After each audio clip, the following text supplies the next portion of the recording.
Hello दोस्तों, मैं नीरज राय पुनः आपको पढ़ाने के लिए उपस्थित हुआ हूं। दोस्तों, आज का चैप्टर बहुत ही महत्वपूर्ण है और ये दो दृष्टिकोणों से बहुत महत्वपूर्ण है। एक करंट के दृष्टिकोण से, एक संविधान के दृष्टिकोण से। अभी हाल ही में हम लोगों ने देखा कि जम्मू कश्मीर को विभाजित करके दो केंद्र शासित राज्य बने। दमन दीव और दादर नगर हवेली को मिलाकर के एक केंद्र शासित राज्य बना। तो यहां से करंट के भी प्रश्न बनेंगे और संविधान से भी प्रश्न बनेंगे। तो आगामी परीक्षाओं में यहां से 2 से 3 प्रश्न पूछे जा सकते हैं। तो हम लोग ऐसा पढ़ेंगे कि करंट का भी प्रश्न गलती ना हो और संविधान से आए वो भी गलती ना हो। ठीक है दोस्तों, इसे पढ़ने के लिए हमको 2 पार्टों में इसे विभाजित करना पड़ेगा। दोस्तों, अगर 2 पार्टों में विभाजित करके हम लोग पढ़ लें तो ये बिल्कुल चैप्टर आसान हो जाएगा और सारे प्रश्न हमारी ग्रिप में आ जाएंगे। वो कैसे? जैसे मान लीजिए कि जो संविधान में हमारे प्रावधान है कि संविधान के तहत किसी राज्य का गठन कैसे किया जाता है, उसकी सीमाओं में कैसे परिवर्तन किया जाता है, अधिकार किसके पास ये है। ठीक है, ये सारी चीजें संविधान से हम लोग जानेंगे। दूसरे पार्ट में राज्यों के लिए जितने आयोग बने, जैसे राज्यों के लिए भाषाई आयोग भी बने हैं, एसके धर कमेटी भी बनी है, कांग्रेस की कमेटी भी बनी है, फजल अली की कमेटी भी बनी है। ठीक है, और 1956 में राज्य पुनर्गठन अधिनियम भी पारित किया गया, जिसके द्वारा संविधान का 7वां संशोधन करके 14 राज्य और 6 केंद्र शासित प्रदेश बने। इसके सिवा कौन से क्षेत्र पुर्तगालियों के अधीन थे, कौन से क्षेत्र फ्रांसीसियों के अधीन थे, ठीक है, वो उनकी लोकेशन क्या कहां कहां पे है, ये भी जानना हमें जरूरी है दोस्तों। ठीक है, अच्छा, अभी देखिए एक हाल में प्रश्न पूछा गया है कि हिमाचल प्रदेश को पूर्ण राज्य का दर्जा 1971 में मिला। एक ऑप्शन दे दिया गया और दूसरा ऑप्शन दिया गया कि हिमाचल प्रदेश पूर्ण राज्य से पहले संघ शासित प्रदेश था। अब यह बात यदि नहीं पता है तो हमारा प्रश्न गलती होगा कि नहीं होगा। 1956 में राज्य पुनर्गठन अधिनियम के तहत 14 राज्य बने और 6 संघ शासित प्रदेश बने। उस 6 संघ शासित प्रदेशों में एक हिमाचल प्रदेश भी था। तो वहां पे अगर जानकारी नहीं है तो यह प्रश्न हमारा गलत हो जाएगा। दूसरी बात यह है कि अनेक राज्यों का जो बाद में निर्माण हुआ वो सोपानिक हुआ, 2 सोपानों में हुआ। पहले उनको केंद्र शासित राज्य बनाया गया, बाद में पूर्ण राज्य का दर्जा मिला। तो यह भी हमको जानना जरूरी है कि किन किन राज्यों को पहले केंद्र शासित राज्य बनाया गया। ठीक है, फिर राज्यों की लोकेशन जानना जरूरी है। अभी दमन द्वीप में परिवर्तन हुआ है तो पूछ देगा कि खंभात की खाड़ी में है कि कच्छ की खाड़ी में है, तो लोकेशन भी जानना जरूरी है। ठीक है दोस्तों, किन किन राज्यों का नाम परिवर्तित किया गया, जैसे मैसूर का नाम बदल के कर्नाटक कर दिया गया, मद्रास का नाम बदल के तमिलनाडु कर दिया गया, पांडिचेरी का नाम बदल कर पुडुचेरी कर दिया गया, उड़ीसा का नाम बदल करके ओडिशा कर दिया गया, वैसे उत्तरांचल उत्तराखंड परिवर्तित हुआ। ठीक है, वैसे राजधानियों के नाम भी बदले हैं। ये सारे प्रश्न पूछे जाते हैं। तो ये पार्ट 2 में हम लोगों के हो जाएगा, टोटल का टोटल, और पहले पार्ट में जो संवैधानिक प्रावधान है वो हो जाएगा। तो यदि दोनों बातें स्पष्ट हो जाएं तो फिर कहां से प्रश्न गलती होगा। ठीक है दोस्तों, तो पहले पार्ट में आज के दिन हम लोग संवैधानिक प्रावधान पढ़ेंगे और दूसरे पार्ट में इनको हम पढ़ेंगे। ठीक है दोस्तों, चलिए चलते हैं आपके साथ। संविधान का भाग 1 किसके विषय में प्रावधान करता है दोस्तों? संघ और उसके राज्य क्षेत्र, संघ और उसके राज्य क्षेत्र के विषय में प्रावधान करता है। कहां से कहां तक अनुच्छेद है इसमें? अनुच्छेद 1 से लेकर के 4 तक अनुच्छेद है इसमें। ठीक है, चाहे जानकारी छोटी हो चाहे बड़ी हो, वो हमें बिल्कुल से पता होनी चाहिए कि जब भी मिलाने वाला प्रश्न आए तो हमारे भीतर संशय न हो। तो भाग 1 में क्या प्रावधान है? संघ और उसके राज्य क्षेत्र। ये भाग क्लियर हो गया।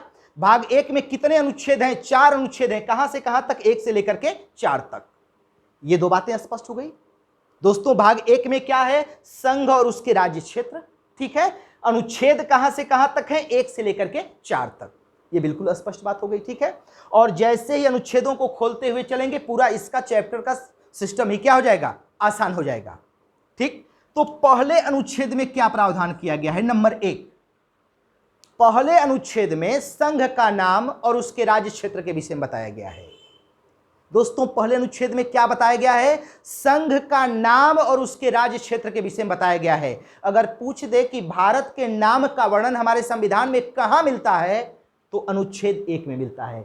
संघ का नाम और उसके राज्य क्षेत्र के विषय में किसे बताया गया है? अनुच्छेद 1 में बताया गया है। अब अनुच्छेद 1 के भी कई पार्ट हैं।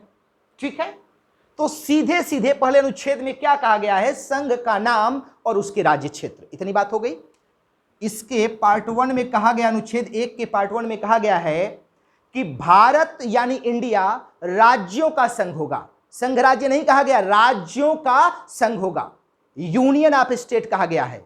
ठीक है, क्या प्रयोग हुआ है? भारत यानी इंडिया राज्यों का संघ होगा। ठीक है दोस्तों, तो कितनी स्पष्ट बात हो गई इसमें कई बातें स्पष्ट हो जाएंगी। भारत यानी इंडिया राज्यों का संघ होगा। ठीक है, India that is a Bharat shall be A union of state. कई बार परीक्षा में पूछा गया है कि भारत को क्या कहा गया है, तो यूनियन ऑफ स्टेट या राज्यों का संघ। ठीक है, अर्थात अगर भारत के नक्शे से राज्यों को बाहर कर दिया जाए तो भारत बचेगा ही नहीं। ठीक है, तो ये जो राज्य है यही क्या है? भारत है। भारत यानी इंडिया राज्यों का संघ है। ठीक है दोस्तों, अब इसमें महत्वपूर्ण बात क्या है? जब भारत अलग कोई पहचान ही नहीं है, भारत की पहचान क्या है? कि वो राज्यों का संघ है। ठीक है, इससे इतर नहीं है, तो किसी भी राज्य को भारत से बाहर जाने का अधिकार नहीं है। इस अनुच्छेद ने क्या कह दिया कि कोई भी राज्य भारत से अलग नहीं हो सकता है, क्योंकि राज्य जो है यही तो भारत है। तो भारत से बाहर ये कैसे हो सकते हैं? इन्हीं की तो पहचान भारत की हो गई। ठीक है दोस्तों, तो कोई भी राज्य इससे बाहर नहीं हो सकता है। इसीलिए कहा गया है, भारत इस अनुच्छेद के तहत कहा गया कि भारत विभाजित राज्यों का अविभाज्य संघ है। राज्यों में तो विभाजन हो सकता है, लेकिन संघ का विभाजन नहीं हो सकता है। वहीं अमेरिका के संविधान में क्या कहा गया कि अविभाज्य राज्यों का अविभाज्य संघ। वहां राज्य का भी विभाजन नहीं हो सकता है और संघ का भी विभाजन नहीं हो सकता है। लेकिन हमारे यहां क्या है कि राज्यों का विभाजन हो सकता है, लेकिन संघ का विभाजन नहीं हो सकता है। तो विभाजित राज्यों का अविभाज्य संघ, भारत क्या है? विभाजित राज्यों का अविभाज्य संघ, मतलब संघ में विभाजन नहीं हो सकता है। ठीक है, अर्थात और अच्छे से जाने, संघ किसी राज्य को समाप्त कर सकता है, लेकिन राज्य संघ को समाप्त नहीं कर सकते हैं। ठीक है दोस्तों, तो अनुच्छेद पहले में क्या कहा गया?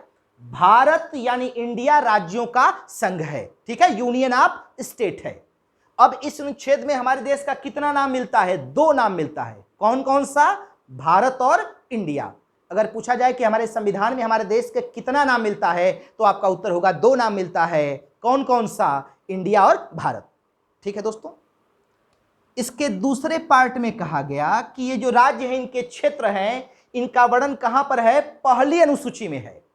ठीक है, जो राज्य और उनके क्षेत्र हैं ये कहां वर्णित है? पहली अनुसूची में। 12 अनुसूचियां हैं संविधान के, तो इन राज्यों का नाम और क्षेत्र कहां पर वर्णन किया गया है? पहली अनुसूची में वर्णन किया गया है। तो वर्तमान समय में कितने राज्य और केंद्र शासित प्रदेश हैं दोस्तों? 28 राज्य हैं और 8 केंद्र शासित प्रदेश हैं वर्तमान समय में। ठीक है, अभी देखें आप 29 राज्य थे, तो जम्मू कश्मीर को विभाजित कर दिया गया। पहले 29 राज्य थे और 7 केंद्र शासित प्रदेश थे।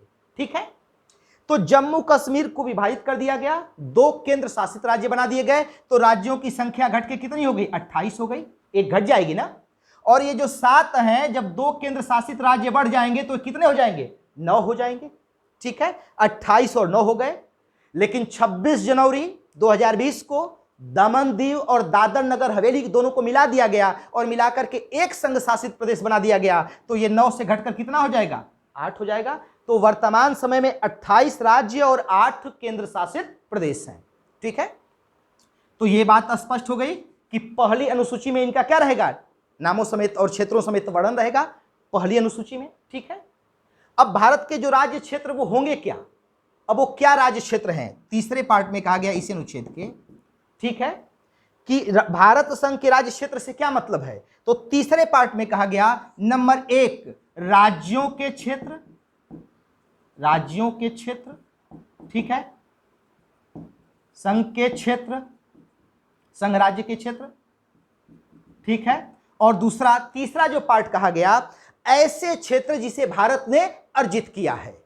ठीक है, संघ और उसके राज्य क्षेत्र का मतलब क्या हो गया? राज्यों के क्षेत्र, संघ राज्य क्षेत्र, ठीक है, और तीसरे में कहा गया कि वे क्षेत्र जिसे भारत ने अर्जित किया है। फिर से एक बार जान लें कि भारत संघ और उसके राज्य क्षेत्र का मतलब क्या हो गया? राज्यों के क्षेत्र हो गए, ठीक है, संघ राज्य क्षेत्र हो गए, और ऐसे क्षेत्र जिसे भारत ने अर्जित किया है या अधिग्रहित किया है, ठीक है, किसी संधि समझौता या किसी प्रकार से भारत ने अपने में मिलाया है या अर्जित किया है, वो क्षेत्र शामिल हो जाएगा। तो 3 प्रकार से क्षेत्रों का बंटवारा कर दिया गया। कैसे कैसे? राज्यों के क्षेत्र, संघ राज्य क्षेत्र और वे क्षेत्र जिसे भारत ने अर्जित किया है। यह सारा वर्णन किस अनुच्छेद में है? पहले अनुच्छेद में है, ठीक है। लेकिन मूल पहले को आप जानिएगा कि भारत यानी इंडिया राज्यों का संघ है, और इन राज्यों, इनके क्षेत्रों का वर्णन किस अनुसूची में है? पहली अनुसूची में है। तो वर्तमान समय में कितने राज्य और संघ शासित प्रदेश हैं? 28 राज्य और 8 केंद्र शासित प्रदेश हो गए, ठीक है। अब संघ के क्षेत्र का मतलब क्या हो जाएगा? राज्यों के क्षेत्र इसमें शामिल होंगे, संघ राज्य क्षेत्र शामिल होंगे, और ऐसे क्षेत्र जिसे भारत ने अर्जित किया है, ठीक है। यह हो गया दोस्तों। अब आगे बढ़ते हैं पहले अनुच्छेद के बाद। अनुच्छेद 2 में कहा गया कि संसद विधि बनाकर भारत संघ में किसी राज्य का प्रवेश और स्थापना कर सकती है, ठीक है। अनुच्छेद 2 बड़ा, हमारा संविधान लिखा गया तो बहुत बौद्धिक लोगों ने इसे लिखा। आप अनुच्छेदों को पढ़ेंगे तो सोचिए कि ये जिस समय लिखा जा रहा है और इन अनुच्छेदों को डालने की आवश्यकता क्या थी, ठीक है। वहां अर्जित क्षेत्र भी शामिल कर दिया गया। क्यों किया गया? क्योंकि अभी बहुत से ऐसे क्षेत्र थे जिनके ऊपर फ्रांसीसियों का अधिकार था, पुर्तगालियों का अधिकार था, ठीक है। अभी उम्मीद थी भारत को कि ये सारे क्षेत्र किसमें समाहित हो जाएंगे? भारत में समाहित हो जाएंगे, ठीक है। इसीलिए दूसरा अनुच्छेद डाला गया। इसमें कहा गया कि संसद विधि बना करके, कुछ शर्तें और विनियम बना करके संघ में नए राज्यों का प्रवेश और स्थापना कर सकती है। अनुच्छेद 2 में कहा गया दोस्तों कि संसद विधि बना करके, कुछ नियम, कुछ शर्तें स्थापित करके संघ में नए राज्यों का प्रवेश और स्थापना कर सकती है। अनुच्छेद 2 में कहा गया, ठीक है। अब जब 2, 3 साथ में पढ़ेंगे तब जाकर बिल्कुल स्पष्ट हो जाएगा कि 2 में कहने का मतलब क्या है, 3 में कहने का मतलब क्या है। 2 में केवल अभी इतना ही जानिएगा कि संसद विधि बना करके भारत संघ में नए राज्य का प्रवेश और स्थापना कर सकती है। जब ही 3 को पढ़ेंगे तब ही आपको 2 समझ में आ जाएगा, तुरंत उसके बाद 2 को फिर समझा देंगे, ठीक है दोस्तों। आइए अब 3 में क्या कहा गया? सबसे अधिक पूछे जाने वाला जो अनुच्छेद है वो 3 है। इसका सबसे अधिक, भाग 1 का सबसे अधिक बार पूछा गया जो है वो 3 है, और इस समय के लिए तो ये बेहद जरूरी है, क्योंकि इसी अनुच्छेद के तहत किसी नए राज्य का निर्माण होता है। अभी जो जम्मू कश्मीर को 2 पार्टों में बांटा गया, इसी अनुच्छेद का प्रयोग करते हुए। 2014 में तेलंगाना बना, इसी अनुच्छेद का प्रयोग करते हुए, ठीक है। तो इसी का प्रयोग ज्यादा होता है। इसी मैंने कहा कि पहले इसको पढ़ लेंगे तभी से हम लोग अपने आप जान जाएंगे, ठीक है।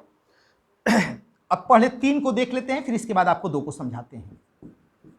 अनुच्छेद 3 में कहा गया, पहली बात जो कही गई इसमें, अनुच्छेद 3 में कहा गया कि किसी राज्य के राज्य क्षेत्र को अलग करके या 2 से अधिक राज्यों के भूभाग को अलग करके या मिला करके, ठीक है, किसी राज्य के भूभाग को दूसरे राज्य के साथ मिला करके संसद नए राज्य का निर्माण कर सकती है।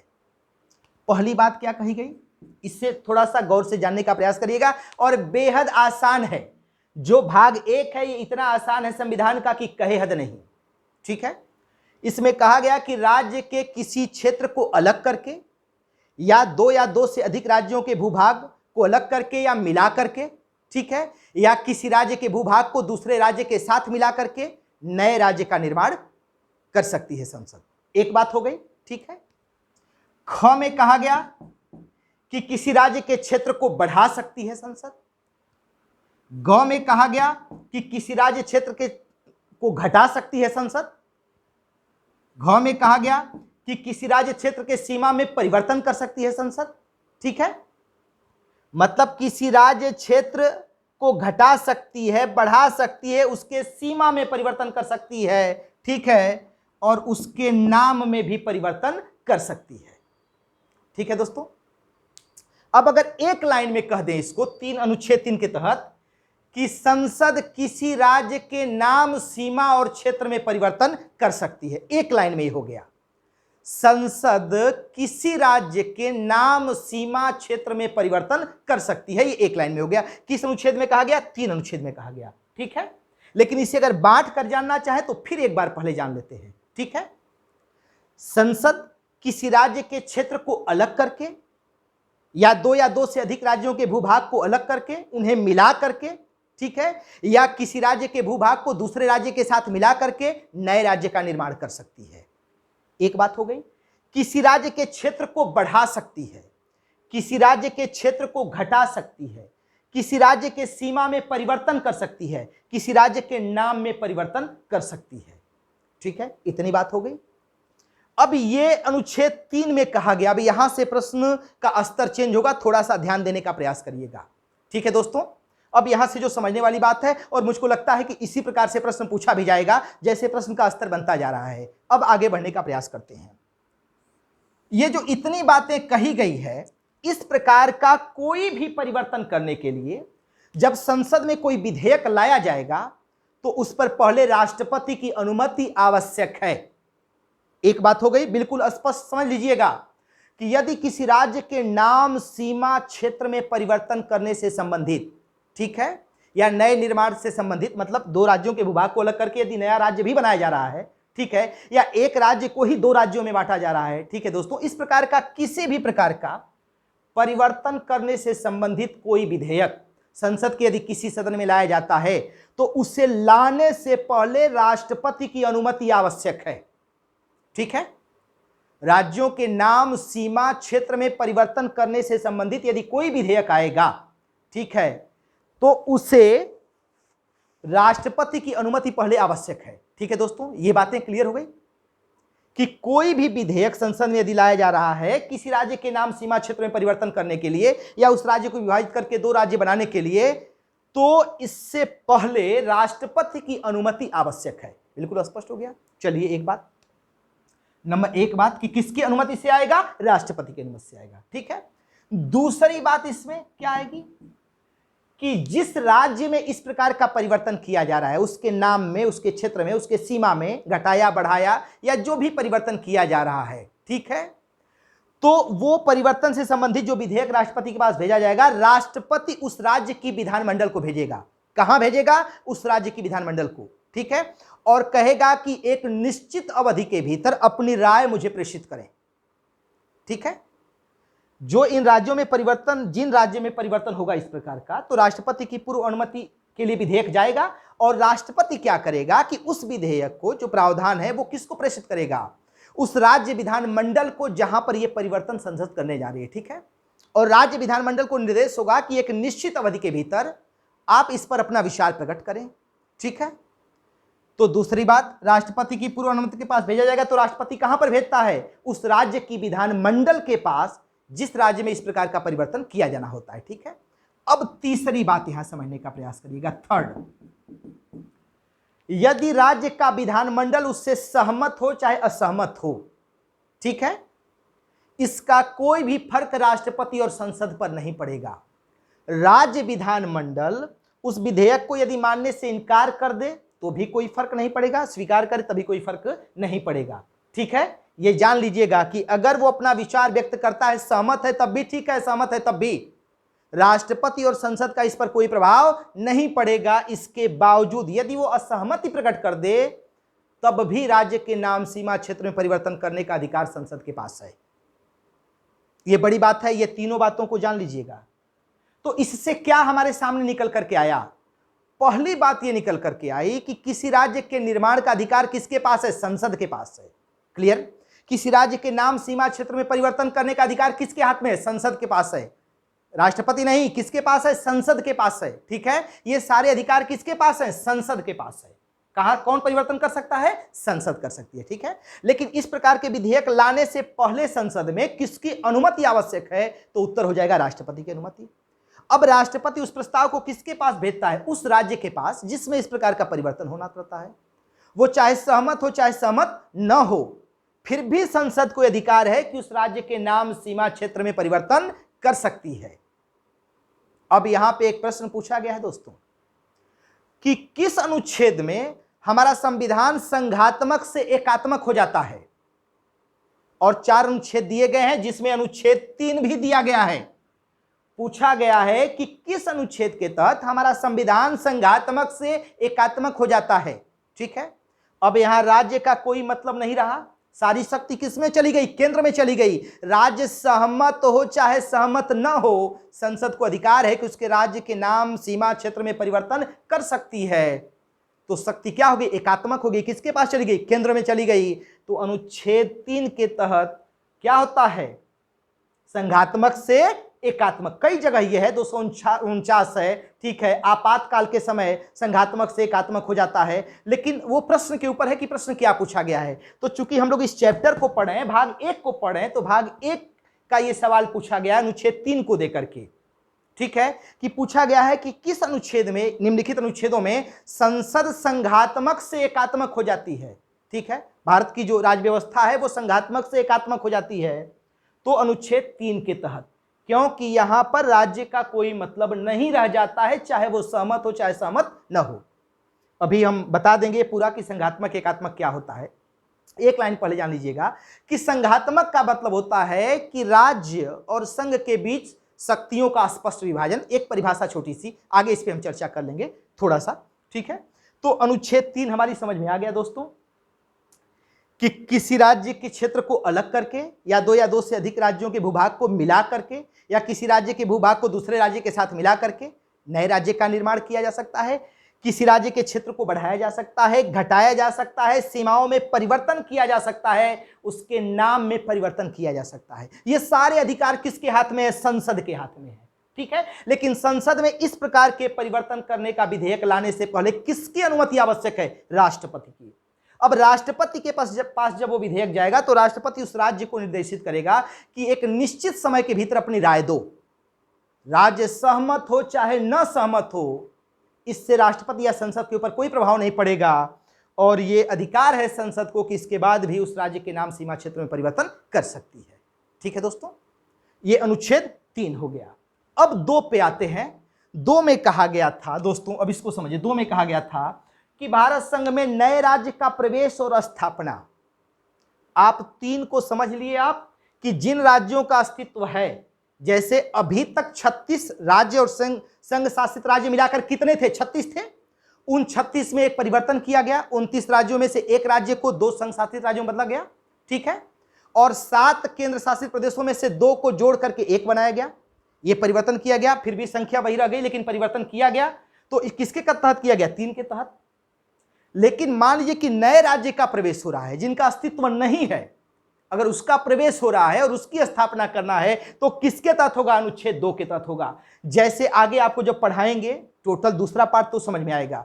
जैसे सिक्किम को जब भारत संघ में शामिल किया गया तो उसके लिए अनुच्छेद 2 क जोड़ा गया, ठीक है दोस्तों। एक यहां पे अनुच्छेद 2 क जोड़ा गया और 10वीं अनुसूची जोड़ी गई। सिक्किम को जब भारत संघ में प्रवेश कराया गया तो अनुच्छेद 2 क, इसी के तहत, अनुच्छेद 2 के तहत क जोड़ा गया, ठीक है, और एक 10वीं अनुसूची। लेकिन बाद में जब सिक्किम को पूर्ण राज्य का दर्जा मिला तो इस दोनों को, 10वीं अनुसूची को समाप्त किया गया, 2 क को भी समाप्त किया गया, ठीक है। तो अनुच्छेद 2 में क्या है? नए राज्यों का प्रवेश और उनकी स्थापना। क्योंकि बहुत सी ऐसी जगह थी अभी हमारे यहां कि नए राज्यों का प्रवेश होना था, तो इसलिए एक अनुच्छेद को डाला गया। लेकिन जो वर्तमान राज्य हैं हमारे यहां, उनमें अगर किसी प्रकार का परिवर्तन किया जाता है तो किसके तहत किया जाता है? वो 3 के तहत किया जाता है, ठीक है दोस्तों। अब आते हैं अनुच्छेद 4 पे।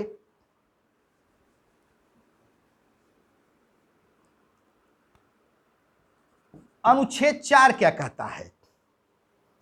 अनुच्छेद 4 ये कहता है कि ये जो इनके विषय में परिवर्तन करना है, जो परिवर्तन हम करेंगे, अब यहां बहुत महत्वपूर्ण सूचना है, यहां पे थोड़ा सा ख्याल आप रखिएगा, ठीक है।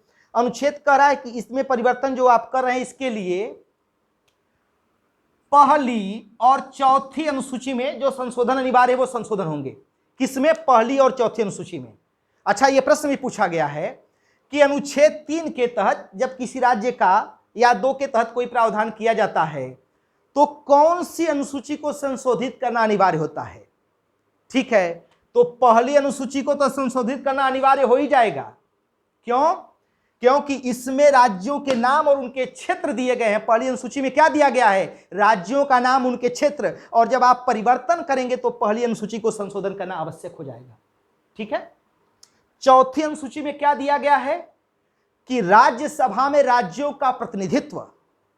तो अब अगर आपने एक से अधिक 2 राज्य बना दिए हैं, उसको तोड़ करके चाहे एक राज्य के भूभाग को अलग करके दूसरे मिलाए हैं तो यहां भी परिवर्तन हो सकता है। ठीक है, जैसे अभी केंद्र शासित प्रदेशों का राज्यसभा में कितना स्थान आवंटित था? 4 स्थान था। 3 दिल्ली को मिला हुआ था, 1 पांडिचेरी को मिला हुआ था। लेकिन जम्मू कश्मीर और लद्दाख 2 केंद्र शासित प्रदेश बने और 2 प्रदेशों में कहा गया कि जम्मू कश्मीर में विधानसभा होगी, विधानमंडल रहेगा, ठीक है, लेकिन लद्दाख में नहीं रहेगा। तो 3 केंद्र शासित प्रदेशों में दिल्ली, पांडिचेरी और जम्मू कश्मीर में विधानसभा का प्रावधान हो गया। ठीक है, और राज्यसभा के सांसदों को वोट कौन देता है? जो विधानसभा के मेंबर होते हैं वही वोट देते हैं। ठीक है दोस्तों, तो 3 ही केंद्र शासित राज्यों में विधानसभा है, तो 3 केंद्र शासित राज्यों के मेंबर किस में जाएंगे? राज्यसभा में जाएंगे। तो पहले 4 ही सीट थी, 3 दिल्ली की, 1 पांडिचेरी की, लेकिन वर्तमान में कितनी राज्यसभा में सीट हो गई है केंद्र शासित प्रदेशों की? 8 सीट हो गई है, 3 दिल्ली की, 1 पांडिचेरी की और 4 जम्मू कश्मीर की। तो चौथे में भी संशोधन करना पड़ेगा कि नहीं? तो पहली अनुसूची और चौथी अनुसूची में संशोधन जो अनिवार्य है वो होगा। ठीक है, ये बात क्लियर हो गई। तो ये प्रश्न पूछा गया है कि अनुच्छेद 3 और 2 के तहत जो परिवर्तन किया जा रहा है 3 के तहत, उसके लिए किस अनुसूची में संशोधन करना अनिवार्य है? तो पहली और चौथी। ठीक है दोस्तों, ये 2 अनुसूचियों का संशोधन किया जाता है और इसी 4 में पहले के बाद, ये पहली बात में कहा गया, दूसरे में कहा गया कि इस प्रकार का किया गया संशोधन, इस प्रकार का किया गया संशोधन 368 के तहत संविधान संशोधन नहीं माना जाएगा। इस प्रकार जो इसके लिए संशोधन होगा पहली और चौथी अनुसूची में, ठीक है, 2, 3 के तहत जो भी संशोधन होगा, अनुच्छेद 2 और 3 के तहत संसद जो भी संशोधन करती है वो 368 के तहत संविधान संशोधन नहीं माना जाएगा। अब एक बात यहां से निकल करके और सामने आ गई और बहुत ही महत्वपूर्ण बात निकल के आई है कि संसद किसी राज्य के नाम, सीमा, क्षेत्र में परिवर्तन या नए राज्य का निर्माण किस प्रकार के बहुमत से करती है? तो वो हो जाएगा साधारण बहुमत से, साधारण बहुमत से। ठीक है, और साधारण बहुमत संविधान संशोधन 368 के तहत 2 ही प्रकार से संविधान संशोधन होता है, वो भी आपको हम बता देंगे आगे। 368 के तहत 2 प्रकार से संविधान संशोधन होता है। क कि जिसमें विशेष बहुमत की आवश्यकता होती है, मतलब 2/3 सदस्यों की उपस्थिति आवश्यक है। ठीक है, 2/3 सदस्य उसका संशोधन करते हैं। और ख में कहा गया कि आधे राज्यों का अनुसमर्थन भी आवश्यक है। तो 2 प्रकार से संविधान का संशोधन होता है। ठीक है, लेकिन यहां कहा गया कि ये जो 3 के तहत प्रावधान हो रहा है ये किस बहुमत से संसद करती है? साधारण बहुमत से करती है। तो जब साधारण बहुमत से करती है तो यह संविधान संशोधन अपने आप नहीं होगा। और यह बात कहां पे कही गई? चौथा अनुच्छेद में कहा गया है। अनुच्छेद 4 में कहा गया कि जो अनुच्छेद 2 और 3 के तहत संसद प्रावधान करती है या संशोधन करती है उसके लिए, तो वो 368 के तहत संविधान संशोधन नहीं माना जाएगा। ठीक है दोस्तों, ये बात क्लियर हो गई। अब एक मुद्दा फंसा 1960 में, इसी को लेकर के आगे बढ़ते हैं, बताते हैं आपको। 1960 में पाकिस्तान का एक क्षेत्र था बेरूबाड़ी, बेरूबाड़ी पाकिस्तान का नहीं, पहले पश्चिम बंगाल भारत में था ये। ठीक है, भारत के पश्चिम बंगाल में बेरूबाड़ी क्षेत्र था, इसे पाकिस्तान को सौंपना था एक संधि के तहत। ठीक है, तो कहा गया कि किसी राज्य के क्षेत्र सीमा में परिवर्तन, घटाना, बढ़ाना सब संसद का काम है, रोज साधारण बहुमत से, और यह 368 के तहत संविधान संशोधन नहीं माना जाएगा। लेकिन जब किसी भारत के क्षेत्र को किसी दूसरे देश को समर्पित करना है, किसी राज्य क्षेत्र को, तो क्या इसको संसद साधारण बहुमत से संशोधन करके दे सकती है? अब एक सवाल आ गया। तो राष्ट्रपति का एक अधिकार है, आप लोगों को पता होगा दोस्तों, अनुच्छेद 143 के तहत, कि राष्ट्रपति सर्वोच्च न्यायालय से परामर्श प्राप्त कर सकता है। तो राष्ट्रपति ने सर्वोच्च न्यायालय से इस मुद्दे पर परामर्श मांगा और बेरूबाड़ी मुद्दे पर माननीय सर्वोच्च न्यायालय ने कहा कि भारत के किसी राज्य क्षेत्र का कोई भूभाग विदेशी अगर दूसरे देश को देना है, ठीक है, तो बिना संविधान संशोधन के यह नहीं दिया जा सकता है। अब एक बात यहां फर्क हो गई, राज्य के नाम, क्षेत्र, सीमा, वो सारा चीज आप पढ़े, लेकिन किसी भूभाग को यदि विदेशी राष्ट्र को देना है तो बिना संविधान संशोधन के संभव नहीं है।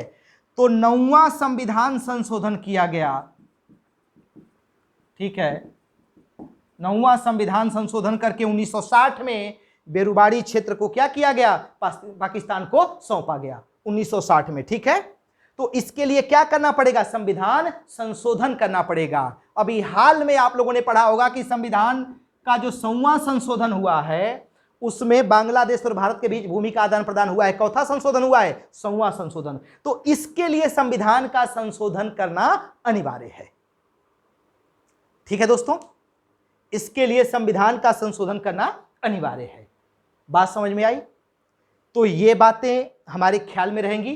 पार्ट 2 इसके बाद हम आगे लेकर के चलेंगे। ठीक है, यदि क्लास आपको अच्छा लगता है तो लाइक और कमेंट अवश्य किया करें दोस्तों। धन्यवाद।